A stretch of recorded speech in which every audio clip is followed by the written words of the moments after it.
बिस्मिल्लाहिर्रहमानिर्रहीम, अस्सलाम वालेकुम। मैं हूं शफकत अली और आप देख रहे हैं मेरा यूट्यूब चैनल। रात ये अचानक राना सनाउल्लाह को प्रेस कॉन्फ्रेंस क्यों करनी पड़ी, प्रेस कॉन्फ्रेंस के पीछे असल कहानी, असल मकसद क्या था और जेलों में बंद तहरीक इंसाफ की खवातीन के साथ इस वक्त क्या सलूक किया जा रहा है और बदसलूकी, तशद्दुद और ख़ास तौर पर रेप जैसे घिनौने और भयानक इल्ज़ामात और 3 खवातीन जिनमें 2 गैर मुल्की खवातीन हैं और एक पाकिस्तानी खातून है, उनसे मुतल्लिक़ भी अहम तरीन अपडेट्स, खास तौर पर खदीजा शाह इस वक्त जेल में किस हाल में है और उनसे मुतल्लिक़ भी बहुत सारी क्या सराहियाँ और अफवाहें चल रही हैं, वो भी मैं आपके साथ शेयर करूंगा। लेकिन इससे पहले एक छोटा सा वाकया, किसी जगह बारात के इस्तकबाल के लिए खाना तैयार हो रहा था और जो खाना तैयार करने वाला बावर्ची था, आपको मालूम है कि पंजाब में खास तौर पर यह कल्चर है कि नाई खाना तैयार करते हैं शादियों का, बारातों का।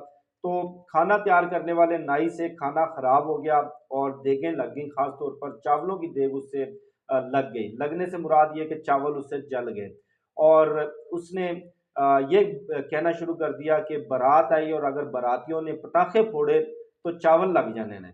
और यही हुआ, बारात आई, बारातियों ने पटाखे फोड़े और जैसे ही पटाखों की आवाज़ आई तो नाई ने अपना परना कंधे पे डाला और ये कहते हुए चल दिया कि मैं नहीं कहता सी कि पटाखे नहीं फोड़ने वरना चावल लग जाने, संभालो अपने चावल ते देगा।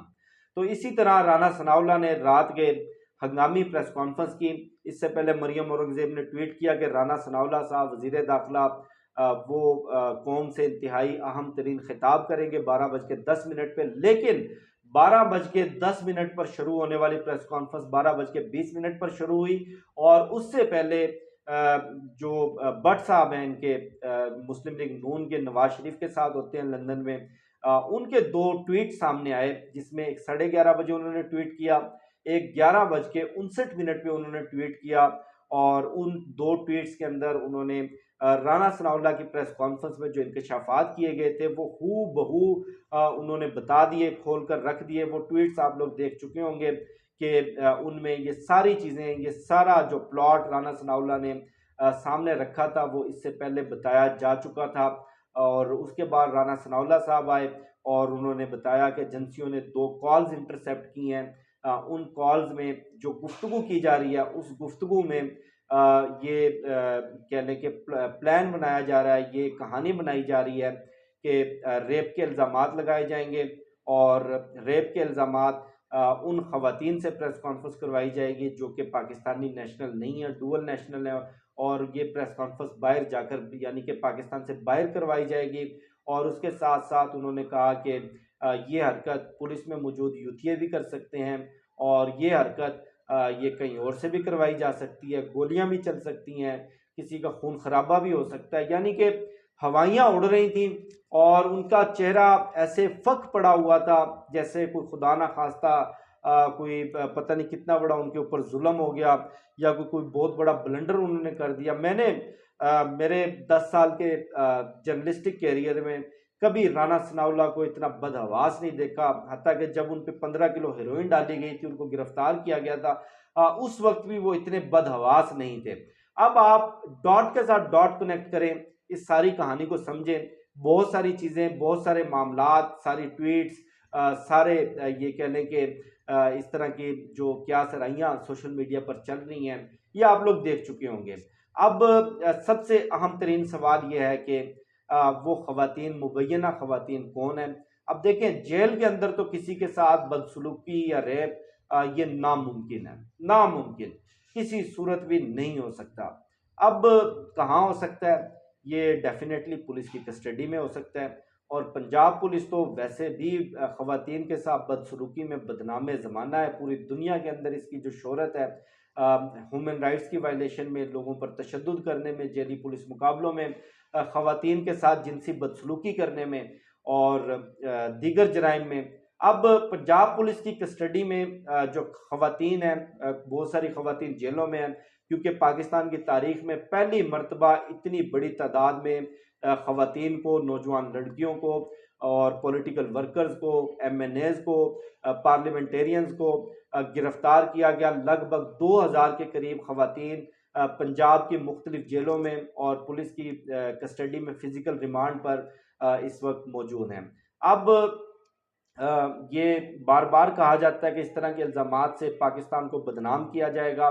ह्यूमन राइट्स के हवाले से इंसानी हकूक़ की तंजीमों के सामने मामला उछाला जाएगा। मैं ये समझता हूँ कि पाकिस्तान की अशराफिया 75 साल से एक्सप्लॉइट कर रही है, ह्यूमन राइट्स को एक्सप्लॉइट कर रही है, पाकिस्तान के नाम को, पाकिस्तान की बदनामी को।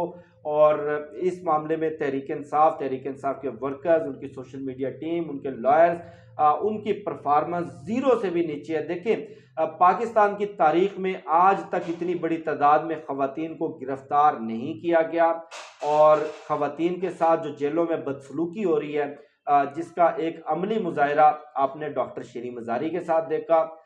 उनकी बेटी ने बाकायदा ट्वीट्स की जब उनको इस्लामाबाद के थाने में ले जाया गया, और मुनीबा मज़ारी ने बताया कि मेरी वालदा पे तशद्दुद हो रहा है। उनकी चीखें थाने के बाहर तक मुझे सुनाई दे रही हैं। जब हम उनके पीछे पुलिस स्टेशन में गए तो मुझे भी मारा पीटा, मेरे बाल नोचे, मुझे थप्पड़ मारे, मुझे फर्श पर घसीटते रहे। और उसके साथ साथ मलाइका बुखारी ने प्रेस कॉन्फ्रेंस की। उस प्रेस कॉन्फ्रेंस में भी मलाइका बुखारी ने अपने 13 साल के बेटे का जिक्र किया, और उसके साथ साथ मुसर्रत जमशेद चीमा ने प्रेस कॉन्फ्रेंस की। उन्होंने अपने 11 साल के बेटे का जिक्र किया जो कि कैंसर सर्वाइवर है। सबसे अहम तरीन नुकता डॉक्टर शीरीन मज़ारी ने अपनी प्रेस कॉन्फ्रेंस में यह बताया कि जेल में मुझे मेरी बेटी की वीडियो दिखाई गई जिसमें वो चीखें मार रही थी। अब चीखें मारते हुए वो वीडियो आया, वो तशद्दुद की थी, आया वो रोते हुए थी। फिर आप सबसे अहम तरीन नुकता मिस कर रहे हैं कि जेल के अंदर वीडियो दिखाई गई, हालांकि जेल में जो पुलिस का अमला होता है, जो जेल का अमला होता है, उनको भी कैदियों तक मोबाइल ले जाने की रसाई परमिशन नहीं होती। तो वो कौन शख्स था, वो जेल के अमले में वो किस ओहदे पे मौजूद अफसर था जिसने मोबाइल ले जाकर डॉक्टर शीरीन मज़ारी को उनकी बेटी की वीडियो दिखाई। अब बहरहाल जो इतलात आ रही हैं, उन इतलात के मुताबिक इंतहाई बदसलूकी की जा रही है तहरीक इंसाफ की ख़वातीन के साथ, उन पर तशद्दुद किया जा रहा है। और डॉक्टर इफ्तिखार दुरानी ने भी कल बोल्ड न्यूज़ के ऊपर ये इंकशाफ किया कि सेक्सुअल असॉल्ट किया जा रहा है तहरीक इंसाफ की ख़वातीन के साथ, उनकी वर्कर्स के साथ, उनको एक्सप्लॉइट किया जा रहा है। और उसके बाद ये सारी चीज़ें सामने आना। अब सबसे अहम तरीन सवाल यह है कि वो कौन है जिसके साथ ये बदसलूकी हुई, वो कौन है जिसके साथ ये सेक्सुअल असॉल्ट हुआ, जिसके साथ ये तशद्दुद हुआ। और खुदा ना खास्ता अल्लाह पाक सबकी इज़्ज़तें, सबकी जान और माल उसको महफूज रखे। मुबैना तौर पर यह भी इतलात आ रही हैं कि शायद उनको कत्ल कर दिया गया हो, शायद उनको ख़त्म कर दिया गया हो। एक तो सनम जावेद का नाम लिया जा रहा है, बड़ी एक्टिविस्ट हैं, तहरीक इंसाफ की सोशल एक्टिविस्ट हैं। लेकिन मैं कैटेगोरिकली कहूँगा कि सनम जावेद नहीं है। और इसके साथ साथ मैं आप सब लोगों से ये भी दरख्वास्त करूँगा कि पाकिस्तान के कानून और इखलाकी ज़िम्मेदारियों के मुताबिक किसी रेप विक्टिम का या तशद्दुद के किसी विक्टिम का, ख़ास तौर पर अगर वो खातून हो, उसकी शनाख्त ज़ाहिर करना, उसका नाम ज़ाहिर करना, ये कानूनन भी जुर्म है, इखलाकन भी जुर्म है। लेकिन बहरहाल जो खबरें इस वक्त चल रही हैं, जो सोशल मीडिया पर बातें चल रही हैं, खदीजा शाह से मुतल्लक भी बहुत सारी क्या सराइयाँ चल रही हैं कि खुदा न खास्ता उनके साथ ऐसा कुछ ना हुआ हो। तो मेरी इतलात के मुताबिक खदीजा शाह की जेल में तबीयत ठीक नहीं है, और वो पेट में दर्द की और पेट में ख़राबी की वो शिकायत कर रही हैं। और अभी तक उनकी जो ट्रीटमेंट है जेल के अंदर, जो मौजूद डॉक्टर जो हॉस्पिटल होता है वहाँ से उनका ट्रीटमेंट करवाया गया है और वो जेल में मौजूद हैं। लेकिन मेरी इतलात के मुताबिक खदीजा शाह के साथ कोई बदसलूकी या कोई इस तरह का तशद्दुद या असॉल्ट नहीं हुआ। अब ले देकर घूम फिर कर बात आ जाती है कि वो कौन है। इसके लिए मैं आपको थोड़ा सा हिंट दे सकता हूँ कि सनम जावेद की वालदा ने कोई 8-10 रोज पहले एक इंटरव्यू दिया किसी यूट्यूबर को। उस इंटरव्यू में उन्होंने बहुत सारी बातें बताई, और उन बातों में उन्होंने एक खातून की तरफ इशारा किया, उनके हवाले से बड़ी कंसर्न थी, बार बार उनका जिक्र कर रही थी, और ये कह रही थी कि मुझे अपनी बेटी से ज़्यादा, मुझे अपनी औलाद से ज़्यादा उस बच्ची की फ़िक्र है क्योंकि वो यतीम है, उसका कोई अता पता नहीं चल रहा। तो वो आप इंटरव्यू सुन लें, आपको सारी कहानी समझ आ जाएगी।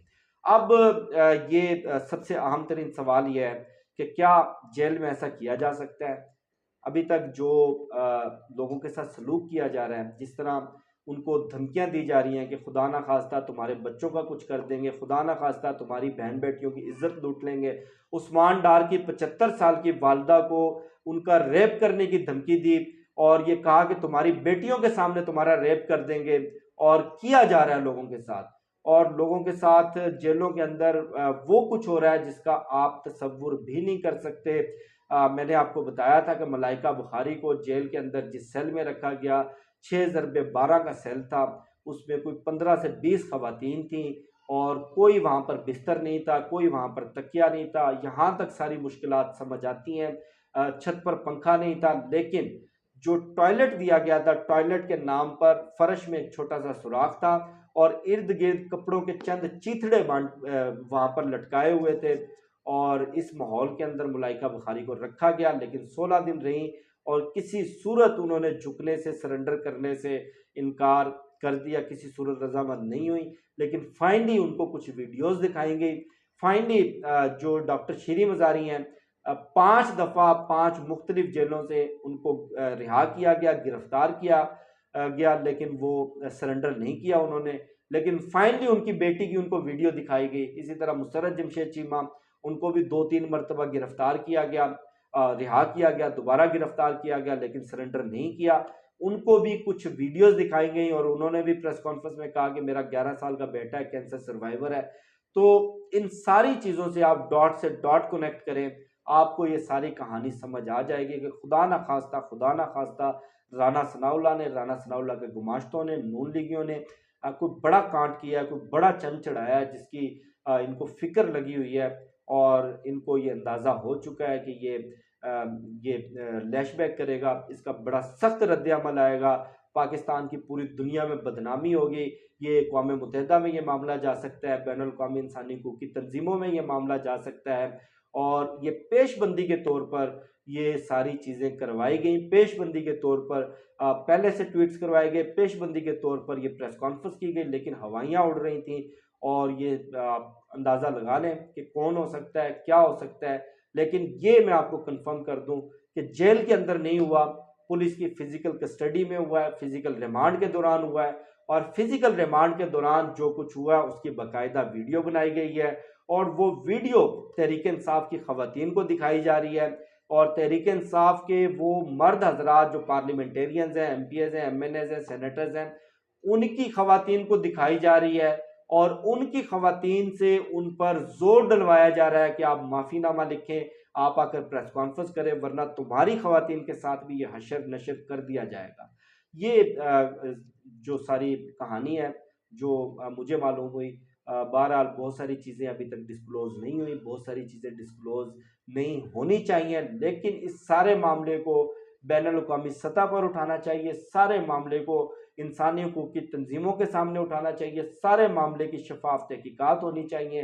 क्या सराइयों से गुरेज करें, किसी की शनाख्त ज़ाहिर करने से गुरेज करें, यह अखलाकन भी और कानूनन भी जुर्म है।